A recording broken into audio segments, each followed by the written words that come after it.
Starching religious habits, secret recipes, Portuguese national identity, wedding blessings, Emma Stone, and a delicious egg custard tart are our pieces today. Let us put together the puzzle. We are formulating the story of the Portuguese pastry called pastéis or pastel de nata.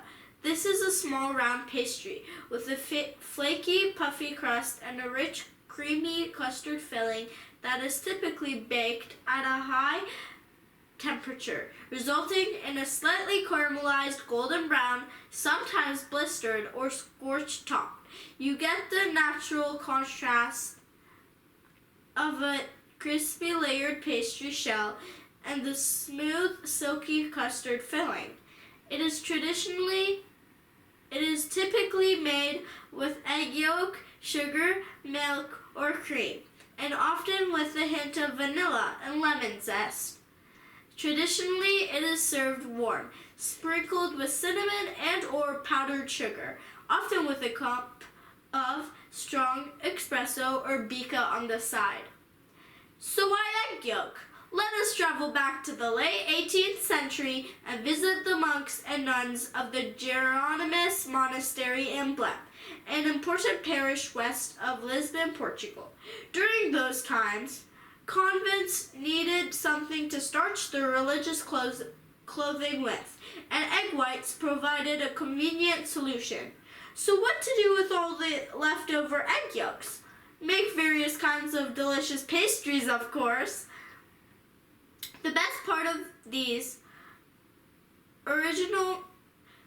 of these, originally made in the UNESCO World Heritage Site of the Geronimus Monastery, was Pastel de Nata. The Portugal Liberal Revolution of 1820 resulted in the closure of monasteries and religious institutions, including Geronimus in 1834. Financial hardship forced them to sell their super secret recipe for pastel de nata to a sugar refinery across the street from them, owned by a Brazilian, Domingos Rafael Alves. In 1837, Fábrica de Pastéis de Belém opened and continues to be run by the same family today, using the very same secret recipe. Only a few trusted master chefs know it and work in a separate room from the others. This is the only place in the world that is authorized to sell the original Pastéis de Belém. Many enchanted locals and tourists flock here every day to experience the magic. On average, they make around 20,000 of them daily. Each undergoes meticulous quality control by a person removing undercooked, burnt, and damaged products. Interestingly, they don't wear gloves to get a better feel for the dough and texture. Pastéis de Belém is the origin of what spread through Portugal and later the world as Pastel de Nata. Throughout Portugal, there are many variations seen depending on the region and or particular bakery making them.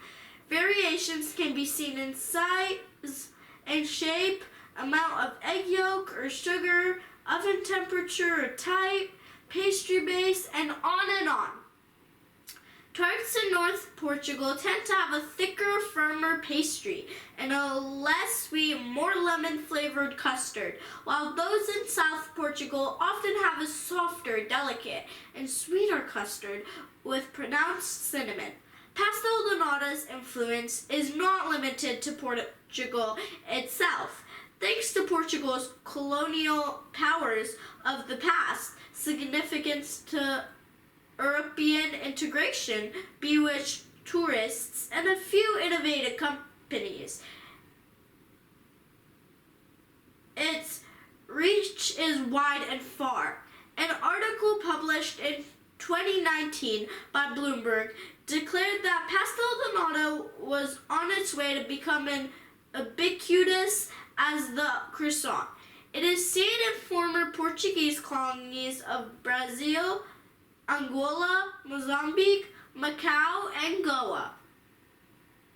It also has has made its way to regular local chains and grocery stores in the UK, Netherlands, and others, such as Pret-a-Manger, Costa, and Lidl. There are traditional versions and local ones adapted to each region's local sensibilities. For example, the Milanese egg tart is a sweeter version, often made with evaporated milk or cream and sometimes lard. In Asia, it is even available at KFC chains and can be seen in China, Hong Kong, Taiwan, Thailand, Singapore, and on. In places like Japan and Malaysia, the tart is often less sweet and may include cheese or other local flavors. The versatility and adaptability of this delicious pastry have allowed it to evolve to meet today's modern culinary techniques and dietary needs. Vegan and gluten-free versions are now available, using plant-based milk and egg substitutes or alternative flours for the pastry. Modern adaptations often include flavor infusions in the custard, such as chocolate, coffee, salted caramel, citrus, matcha, or fruit compotes. You have fruit or nut toppings, spice variations, savory versions, and so on. Science and molecular gastronomy techniques are being used to reimagine it, as highlighted by a 2019 research paper in the International Journal of Gastronomy and Food Science. The Pastel de Nata bonbon, PNB, developed in this study presents a significant innovation with this spherical shape, a crispy puff pastry coating, a traditional custard filling, and a cinnamon-flavored reverse spherification core. From modern culinary innovation, let's make a brief jump to the history of European integration and the EU, European Union, where we once again find our beloved pastry, Pastel de Nata.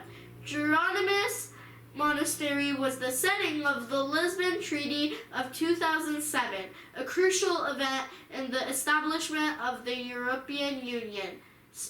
Recently, this shared connection between the origins of Pastel de Nata in Europe resulted in it being chosen as the food symbol of Europe Day and a social media campaign under the hashtag #PastYous, highlighting this cultural tie.